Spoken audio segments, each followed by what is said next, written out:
Should you sign your artwork? The quick answer is yes. Okay, now you can go to another video. Okay, go. No, I'm just playing, so stay right here. A signature really does two things when it comes to being an artist and a visual artist and putting your work out there. So the signature gives information. The information that it gives is that this is the artist. So when people are looking at the artwork, they're saying, who is the artist? It says, this individual is that artist. So when they're looking for that signature, they know who you are. It also provides more information if you include more information with that signature. So the date that artwork was created. You can also provide the edition if it's a limited edition. So it can provide information about that piece of artwork. The second thing that a signature provides is evidence that you had a part in touching that piece of work. Especially today when everything can be digital, you can sort of do some offshore shipping and printing and have, you know, sort of a fulfiller print and ship your stuff to a collector or buyer, and you never had a hand in it. So for example, on my website, when someone orders a print, I have it printed at the print shop, I sign it at the print shop, and then it is sent out to the buyer so that they know when they get that print, I had a hand in sort of signing that print, and I had a hand in sort of like touching it and feeling it and, you know, doing the quality control of that print. So that way it's a little bit more special than just having something printed out. So I find that a lot of collectors and buyers find that really important because it just makes more of a connection with that piece of work when they know that the artist had a hand physically in creating it or handling it, signing it, you know, doing the quality control, things like that. With your signatures, you want to keep two things in mind. You want to make sure that it is consistent. Consistency is key.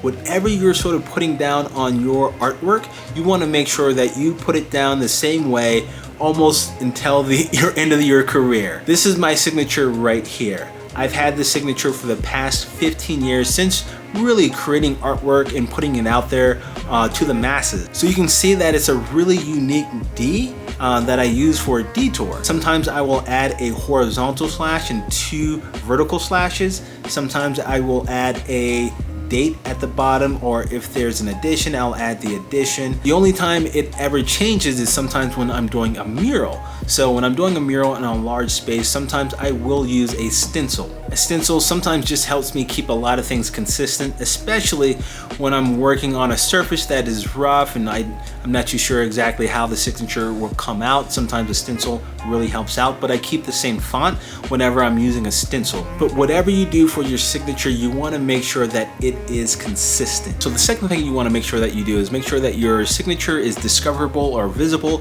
without being distracting. I really hate when there's a painting and it's really good. I've seen some paintings where it's really nice painting, but the signature feels like it's half of the painting or a third of the painting, and it just distracts me. So what you don't want to do is have that signature draw focus away from the actual artwork, the actual painting, the actual sculpture, the actual whatever piece that you're putting out there. The most normal places to put a signature is in the bottom left or the bottom right. I usually do the bottom right, and sometimes I do the bottom left. Sometimes I don't put the signature on front at all. You can put it on the back of the painting as well, especially if putting a signature anywhere on the front is going to be really distracting. So that's okay as well, putting the signature on the back. You just want to make sure that your signature is not drawing focus away from anything else. And if you're putting it in front, it doesn't always have to be in the bottom left and the bottom right. Sometimes when I do portrait work, I put it around the shoulders or a place where, you know, it's gonna flow with the actual subject. I try to make sure that I put it in a solid area with a solid background color so that it doesn't sort of cross colors and sort of become more distracting. And sometimes I will not always sign it with white, which is like very bold, stands out from all the color stuff that I do. Sometimes I use a color that is different, but it also blends in as well. And when you're asking yourself what medium or what sort of paint do you use to actually sign your piece, I say be creative and use a medium that flows naturally with whatever medium you're using on that piece of artwork. So you can use paintbrushes, paint markers, you can carve it in if you're doing clay, you know, you can do a ton of different ways and be creative.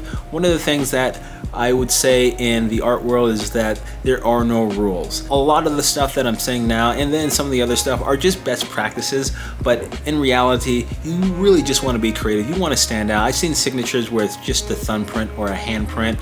I've seen signatures that are, you know, chiseled into the wall. What really matters is that you stay consistent with the signature and you give the information that you really want people to know who did it and about that work. So there are really cool signatures out there. One thing that you can do is just go online and look at what other artists are doing for their signatures, and you'll be surprised about some of the different ways people are being creative. So hopefully this video helped you out a lot.